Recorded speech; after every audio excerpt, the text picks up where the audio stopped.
ഇന്ത്യയുടെ സ്വന്തം GPS എന്നറിയപ്പെടുന്ന നാവിക് പരാജയപ്പെട്ടു. സാറ്റലൈറ്റുകൾ നിശ്ചലമായി. ഇന്ത്യക്കും ISROയ്ക്കും ഇതൊന്നും പറഞ്ഞിട്ടില്ല. ഇസ്രോയിൽ ചാരന്മാർ നുഴഞ്ഞു കയറി. നോക്കൂ, നമ്മുടെ റോക്കറ്റുകൾ പരാജയപ്പെടുന്നു, ചാരോപഗ്രഹങ്ങൾ നഷ്ടപ്പെടുന്നു. കാലാവധി പൂർത്തിയായ ഒരു ഉപഗ്രഹം പ്രവർത്തനം നിർത്തിയപ്പോൾ കുറേ മാധ്യമങ്ങളും യൂട്യൂബർമാരും കൂടി വില കുറഞ്ഞ റീച്ചിന് വേണ്ടി പരത്തുന്ന ഭീതിയാണിതൊക്കെ. എന്താണ് സത്യത്തിൽ നാവിക്കിന് സംഭവിച്ചത്? അതിൻ്റെ സത്യാവസ്ഥ നമുക്കൊന്നറിയണ്ടേ? എന്നാൽ തുടങ്ങിയാലോ? പ്രിയപ്പെട്ടവരെ, ഞാൻ ഷാബു പ്രസാദ്. സയൻസ് കോർണറിൻ്റെ പുതിയ വീഡിയോയിലേക്ക് എല്ലാവർക്കും ഒരിക്കൽ കൂടി സ്വാഗതം. വീഡിയോ ഇഷ്ടപ്പെട്ടാൽ ലൈക്ക് ചെയ്തും കമൻറ്റ് ചെയ്തും ഷെയർ ചെയ്തും ഒക്കെ പിന്തുണയ്ക്കണമെന്ന് അപേക്ഷിക്കുന്നു. എത്ര വലിയ സംവിധാനമാണെങ്കിലും ഒരു ചെറിയ പിഴവ് മതി അതിൻ്റെ പ്രവർത്തനം താളം തെറ്റാൻ എന്ന് നമുക്കറിയാം. അതുകൊണ്ട് തന്നെ നമ്മുടെ ജീവിതത്തിലെല്ലാം ആവശ്യമുള്ള ഒരു പ്രധാനപ്പെട്ട കാര്യത്തെക്കുറിച്ച് കൂടി ഈ വിഷയത്തിൻ്റെ കൂടെ ഞാനൊന്ന് പറഞ്ഞു വയ്ക്കുകയാണ്. അതായത്, നിങ്ങൾക്കൊരു അസുഖം വന്നു കഴിഞ്ഞാൽ എങ്ങനെ ട്രീറ്റ് ചെയ്യുമെന്നാണ് വിചാരിക്കുന്നത്? ഇപ്പോഴത്തെ ചികിത്സാ ചെലവ് ഞാൻ പറയാതെ തന്നെ നിങ്ങൾക്കറിയാമല്ലോ. നിങ്ങൾ അത്യാവശ്യം നല്ലൊരു ട്രീറ്റ്മെൻറ്റ് എടുക്കാൻ ചെന്നാലോ അല്ലെങ്കിൽ മുൻപ് അഡ്മിറ്റായ ആളുകളോടോ ചോദിച്ചു നോക്കിയാൽ മതി. 10-15 ലക്ഷമൊക്കെ പോവാൻ അധിക ദിവസമൊന്നും വേണ്ട. പല കേസുകളിലും അത് 50-60 ലക്ഷം വരെയൊക്കെ പോകാറുണ്ട്. അതുകൊണ്ട് നിങ്ങൾക്ക് ഒരു ആരോഗ്യ ഇൻഷുറൻസ് ഉണ്ടാകേണ്ടത് എന്തുകൊണ്ടും നിർബന്ധമാണ്. എടുക്കുമ്പോൾ കുടുംബത്തിന് മൊത്തമായി നിങ്ങളുടെ ആവശ്യത്തിനനുസരിച്ച് ഫീച്ചേഴ്സൊക്കെ നോക്കി ഇഷ്ടമുള്ള കമ്പനിയുടെ തന്നെ എടുക്കുക. അതിനുള്ള ലിങ്ക് ഞാൻ വീഡിയോയുടെ ഡിസ്ക്രിപ്ഷനിലും കമൻറ്റിലും കൊടുക്കുന്നുണ്ട്. അവിടെ പോയാൽ ഇന്ത്യയിലെ ടോപ്പ് കമ്പനികൾ നൽകുന്ന പ്ലാനുകൾ ഒറ്റ സ്ക്രീനിൽ നോക്കി താരതമ്യം ചെയ്ത് നിങ്ങൾക്കെടുക്കാം. ചെലവ് കുറവിൽ, അതായത് മാസം 400-500 രൂപയ്ക്കൊക്കെ പ്ലാനുകൾ തുടങ്ങുന്നുണ്ട്. 1 കോടി വരെ കവറേജ് കിട്ടുന്ന പ്ലാനുകൾ എടുക്കാം. അതും 25% വരെയൊക്കെ ഡിസ്കൗണ്ടിൽ. നാട്ടിലുള്ളവർക്ക് മാത്രമല്ല, പ്രവാസികൾക്കും ഇപ്പോൾ പുറത്തുനിന്ന് എടുക്കുന്നതിനേക്കാൾ 35% വരെ ചിലവ് കുറവിൽ നാട്ടിൽ നിന്ന് ഹെൽത്ത് ഇൻഷുറൻസ് എടുക്കാം. 30 മിനിറ്റിനുള്ളിൽ ക്ലെയിം സപ്പോർട്ടും കിട്ടും. പിന്നെ ഇവിടെ പോയി നോക്കിയാൽ BP, ഡയബറ്റിസ്, ആസ്മ, തൈറോയിഡ് പോലുള്ള അസുഖങ്ങൾക്ക് ആദ്യ ദിവസം മുതൽ തന്നെ കവറേജ് കിട്ടുന്ന പ്ലാനുകൾ വരെ കാണാൻ പറ്റുന്നുണ്ട്. നിങ്ങളുടെ കുടുംബത്തിന് ഏത് പ്ലാനാണ് യോജിച്ചത് എന്ന് നോക്കിയെടുക്കുന്നത് തന്നെയാണ് നല്ലത്. അതിനായിട്ടുള്ള ലിങ്കാണ് ഞാൻ ഡിസ്ക്രിപ്ഷനിലും കമൻറ്റിലും കൊടുത്തിരിക്കുന്നത്. അല്ലെങ്കിൽ സ്ക്രീനിൽ കാണുന്ന QR കോഡ് സ്കാൻ ചെയ്താലും മതി. ഇത് അത്രയും പ്രധാനപ്പെട്ട വിഷയമെന്ന് ഞാൻ പിന്നെയും ഓർമ്മിപ്പിക്കുന്നു. ഇല്ലെങ്കിൽ ലക്ഷങ്ങളുടെ നഷ്ടം നിങ്ങൾക്ക് സംഭവിക്കാം. നാവിക്കിൻ്റെ ഇപ്പോഴത്തെ ഇഷ്യൂവിലേക്ക് കടക്കുന്നതിന് മുൻപ് എന്താണ് സാറ്റലൈറ്റ് നാവിഗേഷൻ, എങ്ങനെയാണത് വർക്ക് ചെയ്യുന്നത് എന്നൊന്ന് മനസ്സിലാക്കാം. നമ്മളൊക്കെ സ്കൂളിൽ ഗ്രാഫ് പ്ലോട്ട് ചെയ്തിട്ടില്ലേ? എങ്ങനെയാണ് ഒരു ഗ്രാഫിൽ ഒരു പോയിൻ്റ് ലൊക്കേഷൻ രേഖപ്പെടുത്തുന്നത്? ഇതെല്ലാവരും പഠിച്ചിട്ടുണ്ട്, ചെയ്തിട്ടുമുണ്ട്. വളരെ ലളിതമാണ്. എങ്കിലും നമുക്കൊന്നുകൂടി നോക്കാം. ഇവിടെ ശ്രദ്ധിക്കൂ. നോക്കൂ, നമ്മൾ എങ്ങനെയാണ് സ്കൂളുകളിൽ ഗ്രാഫ് വരയ്ക്കുന്നത് എങ്ങനെയാണ് നമ്മൾക്കറിയാം. സിമ്പിളാണത്. ഒരു ഗ്രാഫിന് ഒരു X ആക്സിസ് ഉണ്ട്, ഒരു Y ആക്സിസും ഉണ്ട്, അല്ലേ? ഇതിൽ 1 സെൻറ്റിമീറ്റർ ഇടവിട്ട് ഇങ്ങനെ മാർക്ക് ചെയ്തിട്ടുണ്ടാവും ഓരോ എല്ലാ ആക്സിസിലും, അല്ലേ? അതേപോലെ Y ആക്സിസിലും ഉണ്ടാവും. 2, 3, 4, 5, 6. ഇത് ഒരു 2 ഡയമെൻഷണൽ പ്ലെയിനാണ്. അതായത് ഇതിന് നീളവും വീതിയും മാത്രമേ ഉള്ളൂ. ഇങ്ങനെയുള്ളിടത്ത് ഇപ്പം നമ്മൾ ഇവിടെ നിൽക്കുന്നു. ഇവിടെ ഈ ഒരു പോയിൻ്റ്, ഈ പോയിൻറ്റിനെ എങ്ങനെയാണ് അടയാളപ്പെടുത്തുക? ഈ പോയിൻറ്റിനെ എങ്ങനെ കിട്ടും നമുക്ക്? ഇതിൻ്റെ ലൊക്കേഷൻ എങ്ങനെ അറിയും? ഇപ്പോൾ നോക്കൂ, ഈ പോയിൻറ്റിന് X ആക്സിസിൽ ഇവിടെ നിന്ന് എത്ര ദൂരമുണ്ട്?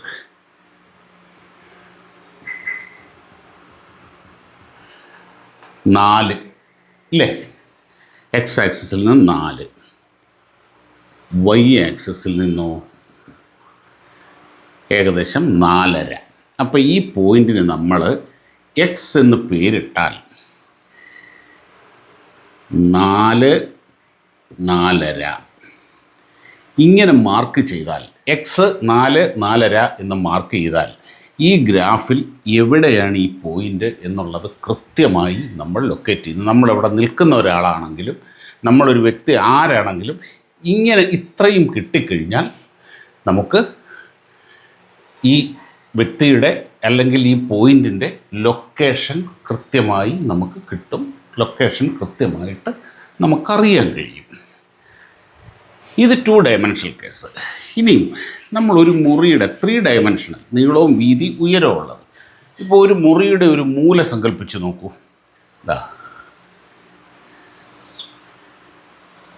ഇങ്ങനെയല്ലേ ഒരു മുറിയുടെ മൂല വരിക?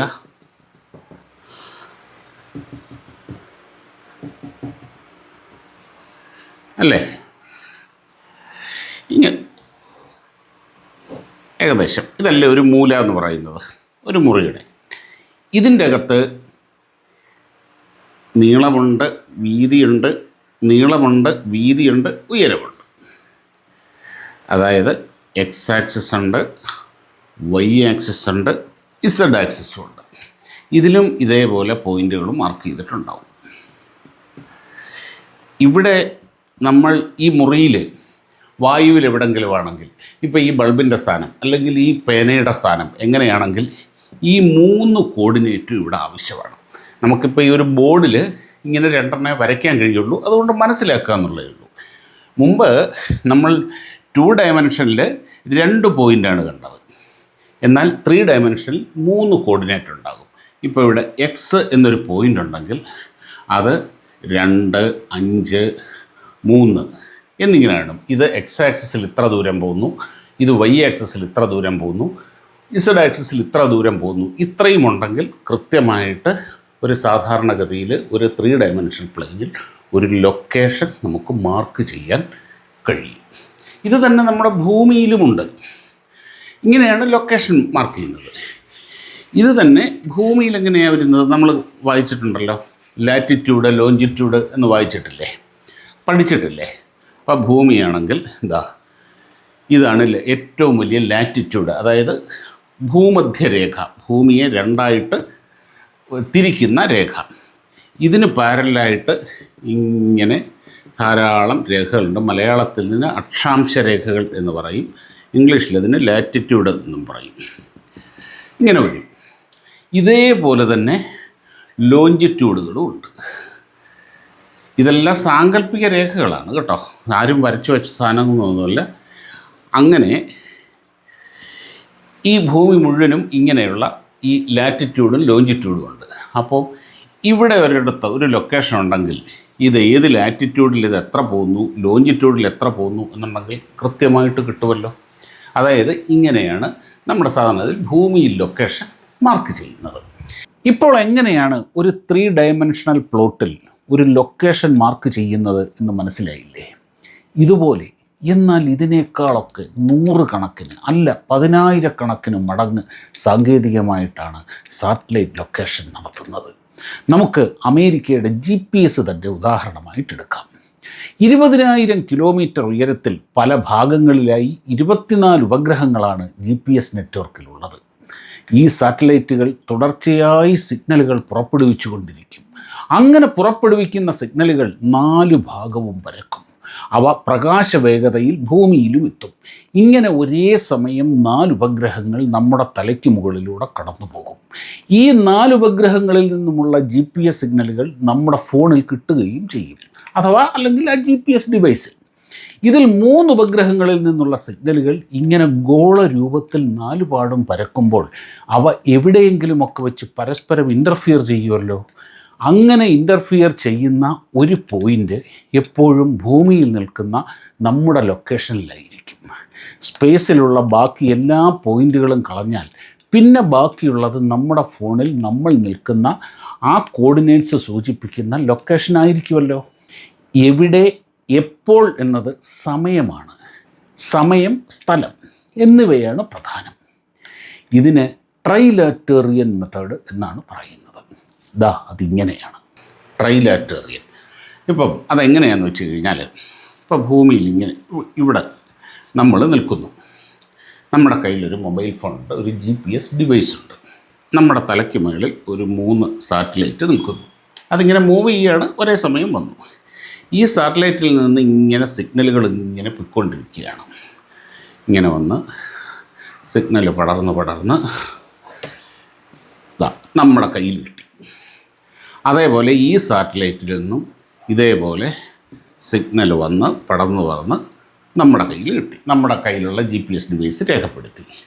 ഇവിടുന്നും വന്നു, ഇങ്ങനെ ഗോളാകൃതിയിലാണിത് കേട്ടോ, ഇവിടെ കിട്ടി.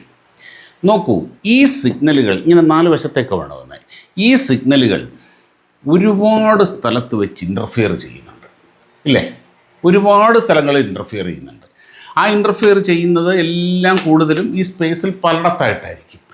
അതൊക്കെ നമുക്ക് വിടാം. പക്ഷേ അതെല്ലാം വിട്ട് കഴിഞ്ഞാൽ ഭൂമിയിൽ ഒരിടത്തത് ഇൻ്റർഫിയർ ചെയ്യും പരസ്പരം. അത് നമ്മൾ നിൽക്കുന്ന സ്ഥാനത്ത്, നമ്മുടെ ലൊക്കേഷനിൽ, നമ്മുടെ GPS ഡിവൈസിലാണ് അത് സംഭവിക്കുന്നത്. അപ്പം ഈ സിഗ്നൽ ഇവിടെ നിന്ന്, ഈ സാറ്റലൈറ്റിൽ നിന്ന് ഇവിടെ എത്താൻ എത്ര സമയമെടുത്തു അത് കണക്കാക്കും. ഇതിൻ്റെ ദൂരം നമുക്കറിയാം, ഇവിടെ നിന്നുള്ള ദൂരം അറിയാം. ഇവിടെ നിന്ന് ഇവിടെ എത്താൻ എത്ര സമയമെടുത്തു, ഇവിടെ നിന്ന് ഇവിടെ എത്താൻ എത്ര സമയമെടുത്തു. ഈ 3 സമയവും ഈ ദൂരവും എല്ലാം കണക്കാക്കിക്കൊണ്ടാണ് ഇതിൻ്റെ അകത്തെ ഈ നിൽക്കുന്ന ലൊക്കേഷൻ കണക്കാക്കുന്നത്. ഇപ്പോൾ അത് ദൂരവും സമയവും എന്ന് പറഞ്ഞാൽ, ഇപ്പോൾ ഒരു കാര്യമുണ്ട്, നമ്മൾ പൈതഗോറിയൻ തിയറം പഠിച്ചിട്ടുണ്ട്. ഈ ദൂരം x ആണ്, ഈ ദൂരം y ആണെങ്കിൽ ഈ ദൂരം കൃത്യമായിട്ട് നമുക്ക് കിട്ടില്ലേ? എന്താണ്? അതായത് z² = x² + y². പൈതഗോറിയൻ തിയറമാണത്. എന്ന് പറഞ്ഞ പോലെ ഇത് ഇവിടെ ഒരു ത്രികോണം ഇവിടെയുണ്ട്. ഇങ്ങനെ ഈ കണക്ക് കൂട്ടലുകളിൽ കൂടെയാണ് ഈ നിൽക്കുന്ന ആളിൻ്റെ ലൊക്കേഷൻ. ഇവിടെ ഇയാൾ ഭൂമിയിൽ എവിടെ നിൽക്കുന്നു, അതേപോലെ തന്നെ ഈ ഭൂമിയിലെ ലാറ്റിറ്റ്യൂഡും ലോഞ്ചിറ്റ്യൂഡും കണക്കാക്കി ഇതെല്ലാം കൂടെ ചേർത്തിട്ടാണ് ഈ മനുഷ്യൻ്റെ, നമ്മളുടെ ഈ GPS ഡിവൈസിൻ്റെ ലൊക്കേഷൻ കൃത്യമായിട്ട് കിട്ടുന്നത്. ഇത് ഇങ്ങനെ 4 വശത്തേക്കും പന്ത് പോലെ, ഒരു പന്ത് വികസിച്ച് പോകുന്നത് പോലെയാണ് ഈ സിഗ്നലുകൾ വികസിച്ച് പോകുന്നത്. 3 ഒരേ സമയം വരുന്നുണ്ട്. അതുകൊണ്ടാണ് അതിന് ട്രൈലാറ്റേറിയൻ എന്ന് പറയുന്നത്. അപ്പോൾ ഇവിടെ വേറൊരു പ്രശ്നമുണ്ട്. എന്തിനാണ് ഈ 4ാമത്തെ ഉപഗ്രഹം? 4ാമത്തെ ഒരു ഉപഗ്രഹം കൂടെ, മിനിമം 4 ഉപഗ്രഹം വേണമെന്ന് പറഞ്ഞിട്ടില്ലേ? ഇവിടെയാണ് നമ്മൾ ഈ തിയറി ഓഫ് റിലേറ്റിവിറ്റിയിലെ ടൈം ഡയലേഷൻ എന്നുള്ള പ്രശ്നം വരുന്നത്. കാര്യം ഇവിടെ നിൽക്കുമ്പോൾ, ഭൂമി നിൽക്കുമ്പോൾ ടൈം പോകുന്നത്, T എന്ന് പറയുന്നത് 1 സെക്കൻഡാണെങ്കിൽ ഇവിടെ അത് T എന്ന് പറയുന്നത് 1+ കുറച്ചുകൂടെ കാണും. അതായത് ഇവിടെ സമയത്തിൻ്റെ ഒഴുക്ക് ഇവിടെ കൂടുതലായിരിക്കും. കാര്യം ഭൂമി നിൽക്കുമ്പോൾ ഗ്രാവിറ്റി കൂടുതലാണ്. ഭൂമിയിൽ ഇവിടെ നിൽക്കുന്ന ഒരാൾക്ക് ഗ്രാവിറ്റി കൂടുതലാണ്. അതുകൊണ്ട് തന്നെ ഇവിടെ സമയത്തിൻ്റെ ഒഴുക്ക് കുറവായിരിക്കും as per theory of relativity. എന്നാൽ ഇവിടെ അത് കൂടുതലുമായിരിക്കും. അതേപോലെ തന്നെ ഇവിടെ പോകുന്നത് വളരെ വലിയ വേഗതയിലാണ്. അവിടെയും ഈ ടൈം ഡയലേഷൻ്റെ പ്രശ്നം വരും. ഈ ടൈം ഡയലേഷൻ കറക്റ്റ് ചെയ്യാൻ വേണ്ടിയിട്ടാണ്, അത് എല്ലാം കൂടെ കറക്റ്റ് ചെയ്യാൻ വേണ്ടിയിട്ടാണ് ഈ 4ാമത്തെ ഉപഗ്രഹം ഇവിടെ ഉള്ളത്. ഇതിലേത് ഉപഗ്രഹം വേണമെങ്കിൽ ഈ 4ാമത്തെ ഉപഗ്രഹം, കാര്യം ഇതിങ്ങനെ മൂവ് ചെയ്തുകൊണ്ടിരിക്കുകയാണ്. അതിൻ്റെ പുറകെ അടുത്ത ഉപഗ്രഹം വരും, അതിൻ്റെ പുറകെ അടുത്ത ഉപഗ്രഹം വരും. അങ്ങനെ സംഭവിച്ചുകൊണ്ടിരിക്കുകയാണത്. അതാണ് ഒരേ സമയം ഒരുപാട് ഉപഗ്രഹങ്ങൾ അവിടെ വേണം എന്ന് പറയുന്നതിൻ്റെ കാരണം അതാണ്. ഇത്രയും ഇങ്ങനെയാണ് ഒരു GPS ലൊക്കേഷൻ കൃത്യമായിട്ട് രേഖപ്പെടുത്തുന്നത്. പരമാവധി ലളിതമായിട്ട് പറയാൻ ശ്രമിച്ചിട്ടുണ്ട്, മനസ്സിലായിട്ടുണ്ടാകും എന്ന് പ്രതീക്ഷിക്കുന്നു. ഇവിടെ ഇപ്പോൾ പറഞ്ഞതുപോലെ ആൽബർട്ട് ഐൻസ്റ്റീൻ്റെ തിയറി ഓഫ് റിലേറ്റിവിറ്റി പ്രകാരം സമയത്തെ സ്വാധീനിക്കുന്ന 2 ഘടകങ്ങളുണ്ട്. ഒന്ന് ഗ്രാവിറ്റി, 2 വെലോസിറ്റി അഥവാ വേഗത. ഗ്രാവിറ്റി, ഗുരുത്വാകർഷണം കൂടുമ്പോൾ സമയത്തിൻ്റെ ഒഴുക്ക് കുറയും. ഇപ്പോൾ സാറ്റലൈറ്റ് നിൽക്കുന്ന 20,000 കിലോമീറ്റർ ഉയരത്തിലുള്ളതിനേക്കാൾ ഗ്രാവിറ്റി ഭൂമിയുടെ സർഫസിലുണ്ട്. അപ്പോൾ സാറ്റലൈറ്റിലുള്ള ക്ലോക്കിൽ 1 സെക്കൻഡ് മൂവ് ചെയ്താൽ ഭൂമിയിൽ അത് 1 സെക്കൻഡിനേക്കാൾ കുറവായിരിക്കും. അതുപോലെ 20,000 കിലോമീറ്റർ മുകളിലുള്ള സാറ്റലൈറ്റ് നീങ്ങുന്നത് ഏതാണ്ട് മണിക്കൂറിൽ 15,000 കിലോമീറ്റർ വേഗത്തിലാണ്. അപ്പോൾ ഭൂമിയിൽ നിശ്ചലമായി നിൽക്കുന്ന നമ്മളെക്കാൾ സാറ്റലൈറ്റിൽ ഈ വെലോസിറ്റി എഫക്റ്റ് കാരണം സമയത്തിൻ്റെ ഫ്ലോ കുറവായിരിക്കും. നോക്കൂ കൂട്ടുകാരെ, തിയറി ഓഫ് റിലേറ്റിവിറ്റി പ്രകാരമുള്ള ഈ ടൈം ഡയലേഷൻ എന്നത് വലിയൊരു സബ്ജക്റ്റാണ്. അത് നമുക്ക് വേറൊരു വീഡിയോയിൽ ചർച്ച ചെയ്യാം. എങ്കിലും രസകരമായ ഒരു കാര്യം മനസ്സിലാക്കുക. വേഗത വെലോസിറ്റി കൂടുന്തോറും സമയത്തിൻ്റെ ഫ്ലോ കുറയും. അങ്ങനെ പ്രകാശ വേഗത എത്തുമ്പോൾ സമയം മുന്നോട്ട് പോവുകയേയില്ല. നമുക്കൊരു ഹൈപ്പോത്തറ്റിക്കൽ സിറ്റുവേഷൻ ഒന്ന് വെറുതെ സങ്കല്പിക്കാം, രസകരമാണ്. പ്രകാശ വേഗതയിൽ പോകുന്ന ഒരു സ്പേസ് ഷിപ്പിൽ നമ്മൾ കയറിയാൽ നമുക്ക് പ്രായം കൂടില്ല. ആയിരക്കണക്കിന് കൊല്ലം കഴിഞ്ഞാലും നമ്മൾ ഇങ്ങനെ തന്നെ ഇരിക്കും. നിങ്ങൾ ഇൻ്റർസ്റ്റെല്ലാർ സിനിമ കണ്ടിട്ടില്ലേ? അതിലെ നായകൻ ഒരു അന്യഗ്രഹത്തിൽ പോയി വന്നപ്പോഴേക്കും അയാളുടെ മകൾ വയസ്സായി കഴിഞ്ഞിരുന്നു. എന്നാൽ അയാൾ അതുപോലെ തന്നെ ഇരുന്നു. കാരണം അയാൾ പോയ ഗ്രഹത്തിൽ ഗ്രാവിറ്റി വളരെ കൂടുതലായിരുന്നു. അതുകൊണ്ട് തന്നെ അയാളെ സംബന്ധിച്ചിടത്തോളം സമയം മുമ്പോട്ട് പോയില്ല. എന്നാൽ ഭൂമിയിൽ ഒരുപാട് വർഷങ്ങൾ കഴിഞ്ഞു പോയിട്ടുണ്ടായിരുന്നു. അതുപോട്ടെ, നമുക്കത് വേറെ സംസാരിക്കാം. അപ്പോൾ ഇവിടെ ഈ ടൈം ഡയലേഷൻ എന്നത് വളരെ കുറച്ച്, എന്ന് വെച്ചാൽ ഏതാനും മൈക്രോ സെക്കൻഡുകൾ മാത്രമൊക്കെ ഉണ്ടാവുള്ളൂ. പക്ഷേ ഇത്രയും അകലെയുള്ളൊരു ഉപഗ്രഹമാകുമ്പോൾ ഈ ചെറിയ വ്യത്യാസം പോലും ഭൂമിയിൽ വലുതായി മാറും. ഉദാഹരണത്തിന്, ഞാൻ നിൽക്കുന്നത് കോഴിക്കോടാണെങ്കിൽ GPS കാണിക്കുക വടകരയെന്നോ കൊയിലാണ്ടിയെന്നോ ഒക്കെ ആയിരിക്കും. ഈ പ്രശ്നം പരിഹരിക്കാനാണ് ഇവിടെ 4ാമത്തെ സാറ്റലൈറ്റ് ഉപയോഗിക്കുന്നത്. അതുകൊണ്ടും തീരുന്നില്ല. ഈ സമയം കണക്കാക്കാൻ സാധാരണ സിസ്റ്റം പോരാ. അതിന് സാറ്റലൈറ്റുകളിൽ അറ്റോമിക് ക്ലോക്ക് തന്നെ വേണം. നമ്മുടെ സാധാരണ ക്ലോക്കുകൾ എങ്ങനെയാണ് വർക്ക് ചെയ്യുന്നത്? അതിപ്പോൾ ഇലക്ട്രോണിക് ക്ലോക്ക് ആയിക്കോട്ടെ, പെൻഡുലം ക്ലോക്ക്, മെക്കാനിക്കൽ ക്ലോക്ക് ആയിക്കോട്ടെ, എന്തോ ആയിക്കോട്ടെ, നിശ്ചയിക്കപ്പെട്ട ഇടവേളകളിൽ കൃത്യമായി ഒരു വൈബ്രേഷൻ സംഭവിക്കുകയും അതിനെ ഒരു സെക്കൻഡായി കണക്കാക്കി 60 സെക്കൻഡ് ഒരു മിനിറ്റ്, 60 മിനിറ്റ് ഒരു മണിക്കൂർ എന്നിങ്ങനെയല്ലേ. ഇത് സാധാരണഗതിയിലായതുകൊണ്ട് ഇതിൻ്റെ അകത്തൊക്കെ വലിയ വ്യത്യാസങ്ങൾ സംഭവിക്കും. എന്നാൽ ഒരു നാവിഗേഷൻ സാറ്റലൈറ്റിൽ ഇങ്ങനെ വ്യത്യാസമുണ്ടായാൽ ശരിയാവില്ല. അത് നമുക്ക് ചിന്തിക്കാൻ പോലും കഴിയില്ല അതുണ്ടാക്കുന്ന പ്രശ്നങ്ങൾ എന്തൊക്കെയാണെന്ന്. അവിടെയാണ് അറ്റോമിക് ക്ലോക്കുകൾ വേണ്ടത്. ഇവിടെയും ഉപയോഗിക്കുന്നത് വൈബ്രേഷൻ തന്നെയാണ്. അത് ഒരു മൂലകത്തിലെ ഇലക്ട്രോണുകളുടെ ആണെന്ന് മാത്രം. പൊതുവേ ഇതിന് ഉപയോഗിക്കുന്നത് സീഷ്യമാണ്. അതിനുള്ളിലെ ഒരു ഇലക്ട്രോൺ ഏതാണ്ട് 1000 കോടി തവണ വൈബ്രേറ്റ് ചെയ്യുന്നതാണ് ഒരു സെക്കൻഡ്. കൃത്യമായി പറഞ്ഞാൽ 919,26,31,770 പ്രാവശ്യം. അത്രയും പ്രാവശ്യം വൈബ്രേറ്റ് ചെയ്യുമ്പോഴാണ് ഒരു സെക്കൻഡ് പൂർത്തിയാകുന്നത്. 10 കോടി വർഷത്തിൽ പോലും ഒരു സെക്കൻഡ് പോലും ഇതിൽ മാറ്റം വരില്ല. അത്ര സൂക്ഷ്മമാണത്. ഈ പ്രത്യേകത ഉപയോഗിച്ചാണ് അറ്റോമിക് ക്ലോക്കുകൾ വർക്ക് ചെയ്യുന്നത്. നമ്മുടെ സാധാരണ ക്ലോക്കുകളിൽ പെൻഡുലം ആടുന്നത് പോലെ ഇവിടെ ഇലക്ട്രോൺ സ്പന്ദിക്കുകയാണ് ചെയ്യുക. ഈ ക്ലോക്കുകൾ ആണ് ഒരു സാറ്റലൈറ്റ് നാവിഗേഷൻ സിസ്റ്റത്തിൻ്റെ ഹൃദയം. ഒരു നാവിഗേഷൻ സിസ്റ്റത്തിൽ അനേകം സാറ്റലൈറ്റുകൾ വേണമെന്ന് മനസ്സിലായല്ലോ.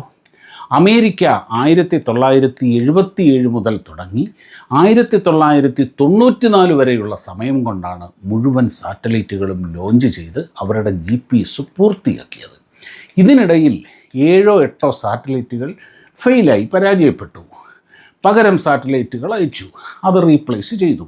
റഷ്യ അവരുടെ ഗ്ലോനാസ് നെറ്റ്വർക്ക് പൂർത്തിയാക്കാൻ എടുത്തത് 18 വർഷമാണ്. 2000 തുടങ്ങിയ ചൈനയുടെ ഇബാദു എന്ന നാവിഗേഷൻ സിസ്റ്റം പൂർത്തിയാക്കിയത് 2020 20 വർഷമെടുത്താണ്. യൂറോപ്യൻ യൂണിയൻ്റെ ഗലീലിയോ സിസ്റ്റം പൂർത്തിയാക്കാൻ 18 വർഷമെടുത്തു. ഇതിനിടയിൽ ഇവരുടെ എല്ലാം കൂടി 100-ലധികം സാറ്റലൈറ്റുകൾ ഫെയിലായി. ലോഞ്ചിലും ഓർബിറ്റൽ ഡിപ്ലോയ്മെൻറ്റിലും പെർഫോമൻസിലും അറ്റോമിക് ക്ലോക്കിലും ഒക്കെ അങ്ങനെ പല കാരണങ്ങളാൽ. അതായത് മറ്റുള്ള സാറ്റലൈറ്റുകൾ പോലെയല്ല നാവിഗേഷൻ സാറ്റലൈറ്റുകൾ. അത്രമാത്രം സൂക്ഷ്മത ഓരോ ഘട്ടത്തിലും ആവശ്യമാണ്. 1999 കാർഗിൽ യുദ്ധത്തിൽ അമേരിക്ക GPS ഡീറ്റെയിൽസ് തരാതെ ഇന്ത്യയെ പിന്നിൽ നിന്ന് കുത്തിയപ്പോഴാണ് സ്വന്തം സാറ്റലൈറ്റ് നാവിഗേഷൻ എന്ന ആശയം ISRO മുന്നോട്ട് വയ്ക്കുന്നത്. എങ്കിലും അതൊരുപാട് നീണ്ടുപോയി. അവസാനം ഇന്ത്യ നാവിക് എന്ന പേരിൽ പദ്ധതി തുടങ്ങുന്നത് 2013 ആദ്യത്തെ സാറ്റലൈറ്റ് വിക്ഷേപിച്ചുകൊണ്ടാണ്. നാവിഗേഷൻ ഓൺ ഇന്ത്യൻ കോൺസ്റ്റലേഷൻ എന്നാണ് ഇതിൻ്റെ പൂർണ്ണരൂപം. IRNSS അഥവാ Indian regional navigation satellite systems എന്നും ഈ സംവിധാനത്തെ വിളിക്കും. ഇന്ത്യയും ഇന്ത്യക്ക് ചുറ്റും 1500 കിലോമീറ്ററുമാണ് ഈ സിസ്റ്റത്തിൻ്റെ പരിധിയിൽ വരുന്നത്. ഇതിൽ 7 സാറ്റലൈറ്റുകളാണ് ഉണ്ടാവുക. മറ്റ് നെറ്റ്വർക്കുകളെ പോലെയുള്ള ഒരു ഓർബിറ്റൽ സിസ്റ്റം അല്ല നാവിക്കിൻ്റേത്. ഇത് 36,800 കിലോമീറ്റർ ഉയരത്തിലുള്ള ജിയോ സ്റ്റേഷനറി ഓർബിറ്റിലും അതിൽ നിന്ന് ഇത്തിരി മാറി അതേ ഉയരത്തിൽ ചെറിയ ആംഗിളിൽ ചെരിഞ്ഞുള്ള ജിയോ സിൻക്രണസ് ഓർബിറ്റിലുമായിട്ടാണ്. അതുകൊണ്ട് തന്നെ ഈ സിസ്റ്റത്തിൻ്റെ ആക്യുറസി വളരെ കൂടുതലാണ്. തുടക്കത്തിൽ നമ്മൾ ഉപയോഗിച്ചിരുന്നത് ഒരു സ്വിസ് കമ്പനിയിൽ നിന്നും വാങ്ങിയ അറ്റോമിക് ക്ലോക്കുകളായിരുന്നു. പിന്നീട് റുബിഡിയം ബേസ്ഡായ ക്ലോക്കുകൾ ISRO തന്നെ ഉണ്ടാക്കി. ആകെ 11 സാറ്റലൈറ്റുകൾ പദ്ധതിയുടെ ഭാഗമായി ലോഞ്ച് ചെയ്തിട്ടുണ്ട്. ഇതിൽ 5 എണ്ണം അറ്റോമിക് ക്ലോക്ക് പണിമുടക്കിയപ്പോൾ ഉപയോഗശൂന്യമായി. ഒരെണ്ണം ലോഞ്ച് സമയത്ത് ഹീറ്റ് ഷീൽഡ് തുറക്കാത്തത് മൂലം പരാജയപ്പെട്ടു. ഒരെണ്ണം എൻജിൻ വാൽവിൻ്റെ തകരാർ കാരണം നിർദ്ദിഷ്ട ഓർബിറ്റിൽ എത്തിയില്ല.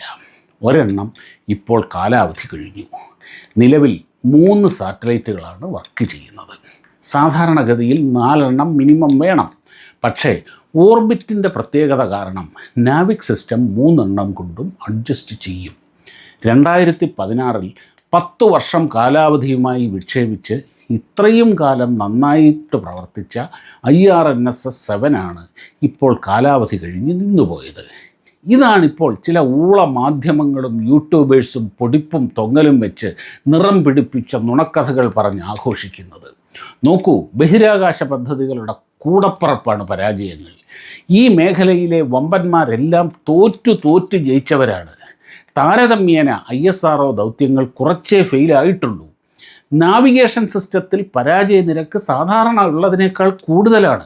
ഞാൻ പറഞ്ഞല്ലോ, 100-ലധികം നാവിഗേഷൻ സാറ്റലൈറ്റുകൾ ഈ വൻശക്തികളുടേത് പരാജയപ്പെട്ടിട്ടുണ്ട്. 2026 അവസാനത്തോടെ 4 സാറ്റലൈറ്റുകൾ കൂടി ലോഞ്ച് ചെയ്ത് നെറ്റ്വർക്ക് പൂർത്തിയാക്കാനുള്ള ശ്രമത്തിലാണ് ISRO. ആ കഠിനാധ്വാനത്തിൻ്റെ ചൂടിന് മുകളിലേക്കാണ് ഈ വൃത്തികെട്ടവന്മാർ വെള്ളമൊഴിച്ച് കെടുത്താൻ ശ്രമിക്കുന്നത്. പ്ലീസ് ഉപദ്രവിക്കരുത്. നിങ്ങൾക്ക് തോന്നിയേക്കാം ഇയാളെന്താ ഇങ്ങനെ പറയുന്നതെന്ന്. എന്താണെന്നറിയില്ല, ISROയെ പറ്റിയൊക്കെ പറയുമ്പോൾ വല്ലാതെ നിയന്ത്രണം വിട്ട് വികാരാധീനനായിപ്പോകും. എന്ത് ചെയ്യാനാ, അങ്ങനെ ആയിപ്പോയി. അപ്പോൾ ഈ വിഷയത്തെക്കുറിച്ച് കൂടുതൽ കാര്യങ്ങൾ നിങ്ങൾ മനസ്സിലാക്കി എന്ന് വിചാരിക്കുന്നു. പിന്നെ നിങ്ങൾ മനസ്സിലാക്കേണ്ട അത്രയും പ്രധാനപ്പെട്ട മറ്റൊരു കാര്യം കൂടി ഞാൻ വീഡിയോയിൽ പറഞ്ഞിരുന്നു. എല്ലാ കുടുംബങ്ങൾക്കും അത്യാവശ്യം കവറേജുള്ള ആരോഗ്യ ഇൻഷുറൻസ് വേണ്ടതിനെപ്പറ്റി. അത് ഞാൻ ഒന്നുകൂടി ഓർമ്മിപ്പിക്കുകയാണ്. ഇപ്പോൾ അസുഖങ്ങളൊന്നുമില്ലെങ്കിലും ഭാവിയിൽ എന്തെങ്കിലും വന്നാൽ ആ സമയം പെട്ടെന്ന് പോയി ഇത് എടുത്തു വച്ചാൽ കവറേജ് കിട്ടണമെന്നില്ല. കാരണം പല അസുഖങ്ങൾക്കും വെയിറ്റിംഗ് പീരീഡൊക്കെ ഉണ്ട്.